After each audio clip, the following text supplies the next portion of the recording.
Hey everybody, Sean Tierney here from the Automation Blog and School. And in this episode of the Automation Podcast, I sit back down with Miriam from Phoenix Contact to continue our discussion about cybersecurity. This time we're talking about how IT and OT can work together, as well as some events that Phoenix Contact has coming up. Miriam, thank you for coming back on the Automation Podcast to kick off Cybersecurity Awareness Month, which is October of 2021, just right around the corner here. And, we had you on previously. For those who didn't catch the previous episode, we've had you on previously to talk about, do an introduction to cybersecurity and talk a little bit about the MGOT products and how they fit in.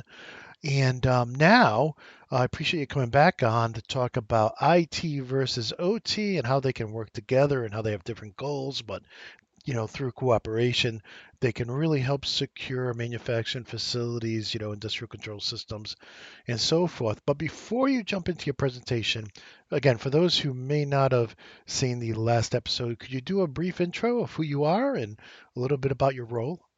Definitely. Hi, Sean. Happy to be back. And again, my name is Miriam Coldonado. I am the lead product networking for networking and security at Phoenix Contact. I've been doing cybersecurity for, it's going to be 10 years now. And, I am in charge of one of the networking and security products for my vendor, for my employer, of course. If you remember, last time we did a little bit of the introduction to cybersecurity, and I wanted to take the first few minutes to just go over that, and just kind of that will set the stage for what we're going to be talking next. So we talked about IoT, we talked about how everything connects, and just because everything connects, you have to protect it. And one of the concepts, or some of the concepts that when you talk about industrial cybersecurity, is defense in depth. So we talked about this defense in depth and how to approach defense in depth for industrial cybersecurity. Another concept that we talked last time is called holistic security approach. Holistic, this is mostly applied through like an IT department and might be modified or pushed down to an OT environment. However, it needs some changes, right? Because IT and OT systems are not the same. They work together. They need to share data with each other, but you cannot just grab the security technology, the security processes, and even the people that you have on the enterprise side and put it up on an operational network and make it all just happen. So we also talk about that. And this is what brings us back to the question or the topic that always comes right after this is the IT versus OT conversation. So we're going to go into a little bit more in depth on IT and OT security. Information technology is what the concept or the term for IT, and operational technology is that concept for OT. OT, as you obviously also know, can also be called the ICS network, which means industrial control systems. I believe I have it pointed out on this specific slide right there. So that's also industrial control systems networks, but another way of saying OT. When you talk or hear about IT or enterprise network, that's when we talk about IT. And this is when I wanted to kind of start the presentation or the meats of the piece of information that we want to go through today is that if an asset owner for industrial control systems network, it's really serious of applying cybersecurity or security is important for that specific asset, you're going to have to work with IT. And that's why my statement right here on the top is security can't be spelled without IT. You could work with them. You have to work with them as a team. You have to align goals and priorities. There is interoperability and integration that is already there that needs to happen because of the business data, right? That enterprise network needs some type of data from the operational network to be able to run, to be able to do billing, to be able to do processes, depending on the company or the or the organization. And that's exactly what you need. Additionally to that, the next point is, guess what? IT has some security tools that they already are using within their enterprise network. So why not take advantage of things that they already have and actually use it to help you improve cybersecurity posture on your process network? And at the end of the day, you get best of both worlds, the best security that an IT with OT needs can actually provide you. Now let's jump into the basics, right? We already mentioned what is IT and what is OT. Now, this is just an infographic, just an informational graphic that shows you what I'm talking about. So on the top layer right here, you have what we call just your standard Office enterprise network. And then immediately, if you, for example, if you have some type of manufacturing facility, then we have the OT side of things connected directly. Of course, there is some layers and there is some protection that happens in between. But overall, the network is still fully interconnected, right? These machines, for example, we have some type of logistics center right here.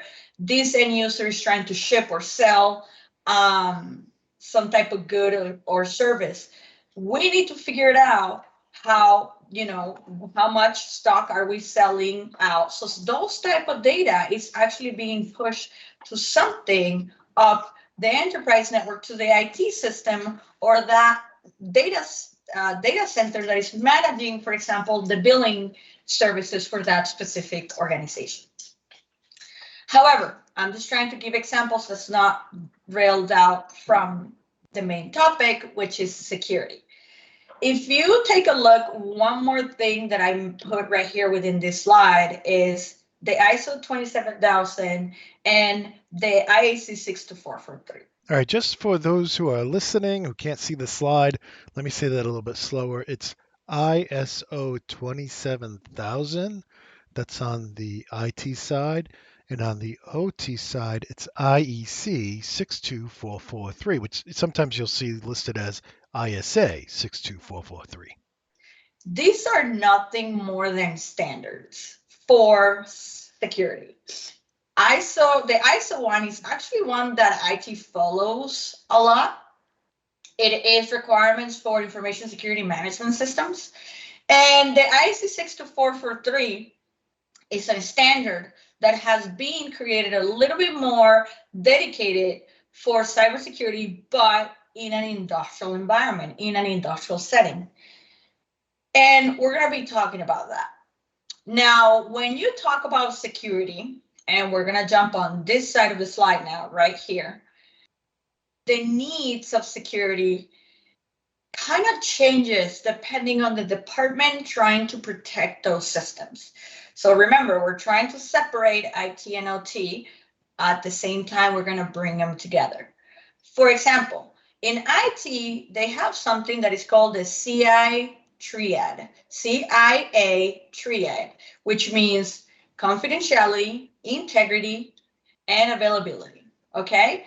And if we were to rank those three in the eyes of an IT department, they will rank confidentiality always at the top. They care for the data itself to be confidential. They want to protect the data because that's their business data. That's how they make that company run. The next up is integrity. They want to make sure whoever is, modifying or generating or moving that data is actually the person and it's not, being modified by a third party, unauthorized third party. And then availability is actually the last one. So, we have all worked in some type of corporate environment, right? We have all worked under some type of IT where you might have a Windows laptop and the Windows laptop needs an update or something is not properly working. And, you'll call your IT department and say, hey, can you fix this? And they'll say, yes, but we're going to need the laptop for 4 hours. and there goes half of your day. You go do something else, but technically you don't have a laptop, you work from your phone or whatever else. And it is not a big deal. On the IT side of things, it's a printer is down, if a server is down, or if you don't have like your laptop, right? Like it's not that big of a deal. Now, let's talk about the same three concepts, but on the OT side of things. If you kind of go back and you present this information to a plant manager or the asset owner in charge of the process network, they're going to grab these three terms and flip them around. They're going to say, well, my main priority in my operational network, it's always going to be availability.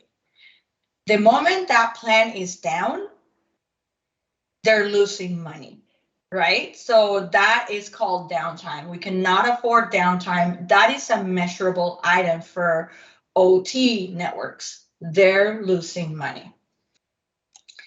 Then the next one would be the integrity. Yes, they want to make sure the right data, as we said, the devices, the industrial devices are talking to each other in the right way. They are, procuring the right data. The sensor is talking to the PLC. The robot is doing what they need to do. However, the last thing they rank is the confidentiality of the data. If you think about it, if we're walking into a manufacturing plant, whatever, if it's automotive, if it's a logistics center, just like the one on the image, well, guess what? A 1 and a 0 or -4 to +20, like it's all the same. A PLC data, it's kind of all the same. There might be some coding or special coding that you have within a PLC, but overall the confidentiality of the data itself might not be as important as keeping that plant running. So this is why I want to kind of show a big picture of IT and OT, make everybody understand how do they communicate, why do they need to communicate, and why do they have different goals? They have different needs. Again, same thing goes here. This goes one step ahead. So now we grab, all right, you have your IT side of things. We already mentioned it's going to be confidentiality, integrity, and availability. And on the OT side of things, we flip them around. And it's the same thing. It's like we cannot afford to lose production. Same thing, restart. This calls about a restart on the network. The example of the laptop, you can do a restart on your laptop. Hey, you're going to lose it for a couple of minutes, but you can't really do that on a production plant. Oh, a good one that I forgot, it's patch management. I mean, how many times does IT send patches to laptops, to devices, everything else, like every other week, or honestly, every week, every other day? And patch management is something that doesn't really happen on OT security, which it is still important, but it is a big challenge to even schedule a maintenance plan to do patch management on the networking switch, for example. Because what happens if you do patch management on a Windows industrial PC and then it doesn't properly work with the rest of the plant? One more point bottom is lifetime. Yeah, IT changes laptops, printers. Well, not maybe not printers, but they change us. They keep us updated. Their servers are updated. They always use the latest technology because the latest technologies are going to give them the best security. And you compare that to the OT side of things, and guess what? We still have applications where, the operational, team is running Windows XP, Windows 7, all of these Windows that are already insecure just because Windows stopped supporting that software. And the know-how. Now you're talking about the people, right? So this point right here is very important. This is the people. people in the IT department is very organized, is very centralized. They have responsibilities. They have inside groups within the department. One of them is in charge of security. One of them is in charge of the Windows side of things. One of them is in charge of additional items like printers. Like, they are all there. When the know-how on an operational side of things is a little bit more distributed, because depending on the asset owner, you could have vendors like us in Phoenix Contact. You could have system integrators who help you do that. Network engineering services who, do some type of SLA for your systems. And then, all the different items, machines or OEMs that you have as an asset owner could have purchased from the different OEMs. So everything, the knowledge itself is really not there. Now, the next slide, and it's kind of like one of the points I want to get, is bringing IT and OT together. You want to think about it as think like IT, but act within OT. That is the main goal I want you guys, or the main piece of information I want every listener to get out of this small video. Think like IT, but act within OT. So let's go one by one. Thinking like IT means, like, can the existing enterprise security standards be applied within OT without any modification? And the answer is definitely no. You need to grab that security standards and modify them somehow because of all the difference that I just mentioned. Can the OT networks be analyzed for any type of vulnerability and risk management? Yes, that is actually something that your IT department might already have in place. It's just understanding what protocol that piece of software needs and maybe adapt it so the operational network can actually be part of it. So that is very important. Remediation strategies.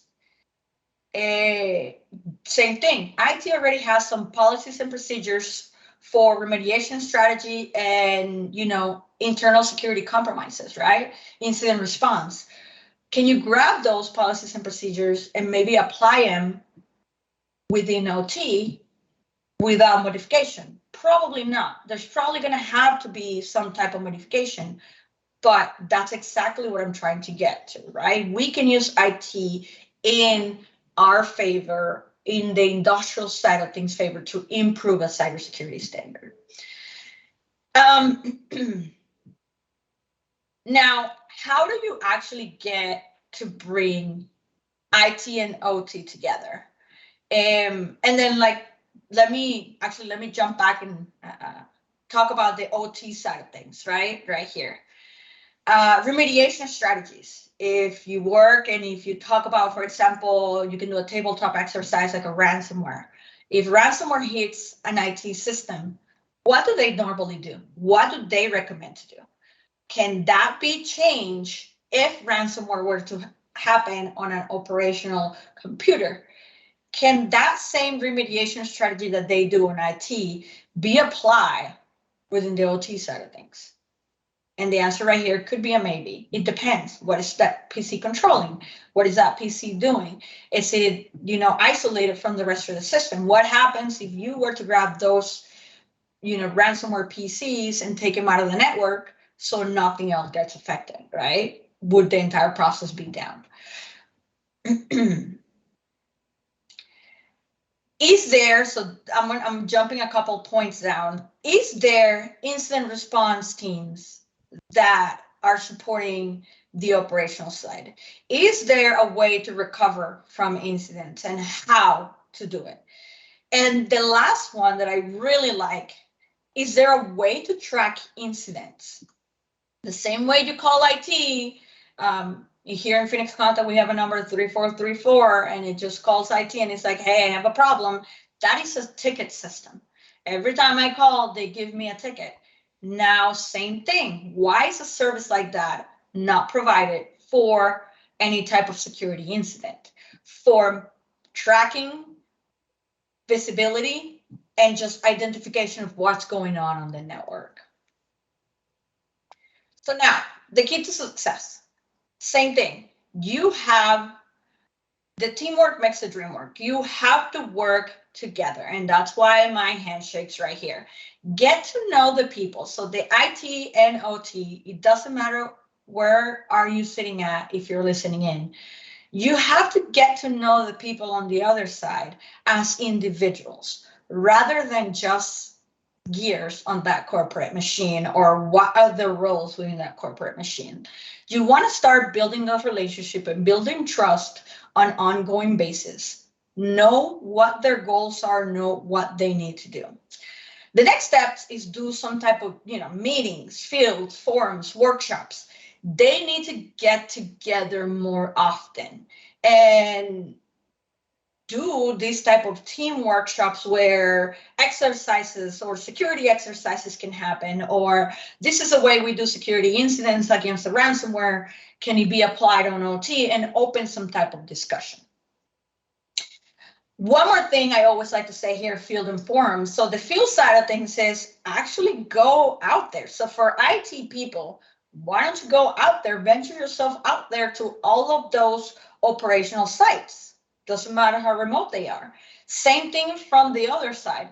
Has the plant managers, the operation engineers or the architects that are in charge of the network on the OT side have ever been on the IT data center side of networks so they can understand how IT works or what is their environment. Next point, understand more. You want to make sure you understand everything that they're trying to do. Explain the whys. Why would IT do that one way versus why does IT can't do it? What the main example here is the Windows patches, right? Like IT does it. They do it. As soon as a security patch comes around, they will push it out. Why don't take the extra, 1 hour on the meeting that day to explain why patches cannot be done on operational systems? And of course, try to find a workaround or a solution for that security gap together. Refine the standards. Again, one more point. Grab those security standards and processes that you're already following. But now you have to work with IT and rework them to make it more OT oriented. Find workarounds for things that you cannot immediately secure. And then train together. Doing cybersecurity awareness about new risks. What are the potential events or cyber events that are possibly coming in to IT or even OT networks at that point?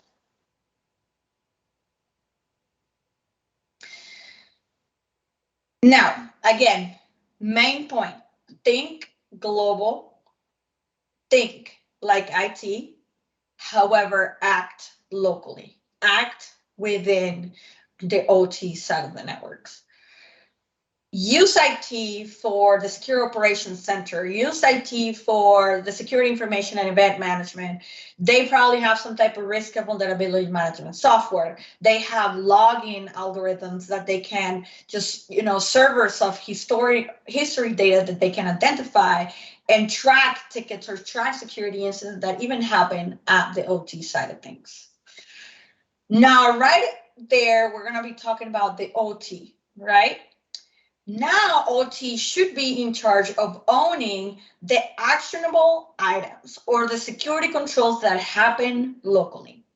And the two things that I want to mention right here is in between these IT and OT should be a group of what I call subject matter expert, because there's going to be people involved on IT that needs to know enough about OT. And same thing, OT should have some type of team that it is in charge of maybe talking or communicating data with that team of people a little bit on the enterprise side of things.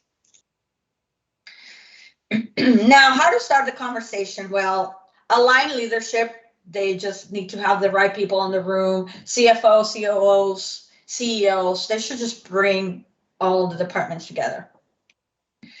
You want to establish clear and measurable targets. they need to define what security means for every team and the clear metrics on how to get there or how to measure progress. After you have those progresses, you design a roadmap. From what I've seen before, 2 to 3 years, like it doesn't have to be within the year. And then assign appropriate resources and budgets. This is where you start talking about security budgets, not just for IT, but also for the operational side, or even including on that roadmap if you need specialized people for the operational side to be in charge of the security on the network, if you need to add resources to that. And of course, the more important one, measure and report. Make sure you are following the steps that you put within the roadmap. How are we looking now? How are we going to look on later? What are the next steps? And just have some type of overtime maturity, secure roadmap as the program evolves. Now, there are, like I mentioned before briefly, there are standards, security standards that can easily be grabbed. And if you don't have an internal policy, you can grab one of these standards and just start from there. Start from this framework to implement it into your network. I want to focus on two, which is NERC-CIP and IEC 62443. NERC-CIP is dedicated for utility departments. And you know what? Let me step one back because I want to mention, honestly, there are asset owners are actually combining these different frameworks to develop an organization-specific security policy for both IT and OT. So keep that in mind.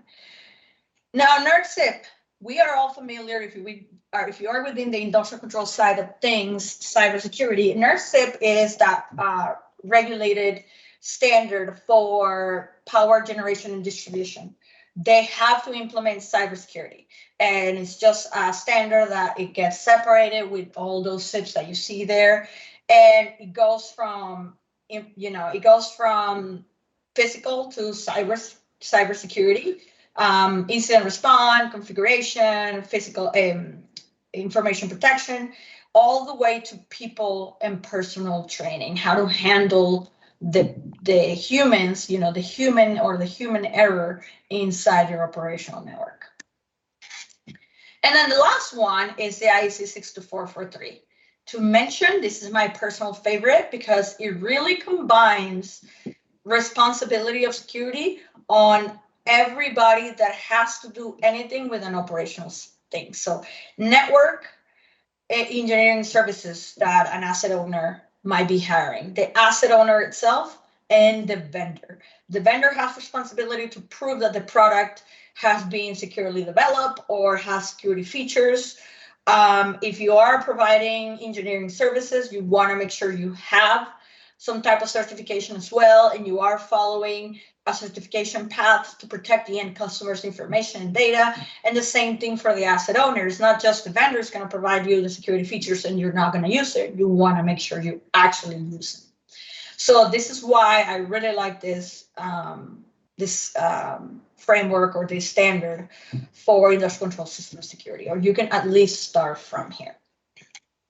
Now, that was a piece of content I want to share with you guys today. Remember, think global, act local when you're talking with security, IT, and OT. Now we're going to kind of shift our gears and we're going to talk about October and what October is going to bring for us. So October is coming in the next 7 days. It's starting on a Friday. And if you were not aware, October is being celebrated by the Department of Homeland Security, the Cybersecurity Infrastructure Security Agency, and the National Cybersecurity Alliance as Cybersecurity Awareness Month. This year, they have this theme called Do Your Part and then hashtag Be Cybersmart. So you can always follow that hashtag and find so much information, so much content, IT and OT oriented. And of course, this is the 18th year, just FYI, this is not something new. They have been celebrating it for a while. And of course, we at Phoenix Contact, we wanted to be part of the celebration, and we are also going to be bringing a lot of content, but more dedicated to the industrial cybersecurity, to the industrial processes. So what are we going to be doing? So there you go. First thing I would say, join us throughout the month. We're going to have so much we're going to be doing. I would say follow the hashtag cybersecurityworld. That's the hashtag we're going to be using for the entire month of October. And if you want more information or where to find everything we're doing, it's going to be on phoenixcontact.com/cybersecurityworld. Now, let me give you a glimpse of everything we're going to have. We're not only going to have, subject matter experts showcasing our products, showcasing our security features, showcasing our security engineering services or wings. We're also going to have external speakers, cybersecurity leaders and influencers from different industries, different levels of experience and backgrounds. And the entire goal of the month is to raise awareness about technology, industry challenges, and cybersecurity standards within an industrial control system network. One of the main events that I'm pretty excited about, it actually kicks off on October 1st, which is a Friday. Phoenix Contact, it's a proud sponsor of ICS Village. If you're not familiar with ICS Village, I would recommend you. It's a nonprofit organization. I would recommend you to follow them on all the social medias. They're a very cool nonprofit company. But overall, ICS Village, it's going to bring you a challenge called Hack the Planet. Hack the Planet, Capture the Flag challenge. If you have not played what is Capture the Flags before, it is going to be a multi-day event that is going to offer a huge selection of questions with multiple ranges of difficulties, where any user, from like a novice computer science student to a red team expert, can still take part of this experience. You participate every day. You have the date and the active hours that the challenge will be available. You participate every day on your own pace. You will have the information that is needed to answer those questions, and you will collect as more points as possible for cash prizes, and we will also be giving giveaways. As I mentioned before, right there you have the Hack the Planet Challenge will kick off Friday, October 1st, and it will run every Friday throughout the month. And it will only be active for 5 hours every day. So you can only accumulate points and answer the questions during those times. And at the end of the month, when November comes around, we will grab the top 5 users and we'll coordinate them with giveaways and prizes and champions of the Capture the Flag. So keep that in mind. This is probably one of the coolest events we will have. So additional from all the information we're going to have presented to you online, additional from this virtual Capture the Flag event, that it is very cool, we are going to have some regional seminars, or actually we're going to start having regional seminars all over the US. And it is it's dedicated for those guys, either IT or OT. It's more like a 2 to 3 second degree or third degree level class. It's definitely not a basic seminar where you're going to be able to see and what we call demystify ICS cybersecurity. As regions start opening, we're welcoming in-person events, and this is why you're going to see some events on this Q4 of 2021, but more locations and more seminars will come around your area as on Q1 of next year. But you see the cities that are confirmed for this end of the year. Some of them are in October, November, and December, and more of these seminars will come around to the different areas. You have the landing page. It's phoenixcontact.com/US-protect-your-OT. That landing page will also be referenced from the main cybersecurity world page. So if you do want to attend, if you feel comfortable with attending, we will be following COVID protocols, of course. But there's going to be a lot of conversation, a lot of demos, a lot of showcasing what we can do on the Phoenix side, on the product side, on the standard side of things, on the network engineering services side of things. But overall, trying to help both IT and OT come together and how to make all those tools come together to secure your environment. Those are kind of like the steps or the main points that we're going to be talking about. And to close real quick, of course, I don't want to walk away without mentioning what we can do on the Phoenix Contact side of things is what we call Phoenix Contact SIP, or critical infrastructure protection. We have our 360-degree security approach where Phoenix Contact offers standardized security in products, industry solutions, and services for, the future-proof operation of your machines, systems, plants, infrastructures. Security is firmly rooted in the entire life cycle of our products and solution. And we do have that, and that's why I always like to mention it. We are certified with some of our networking products through IEC 62443-4-1, which is secure development certification. So we do have already that.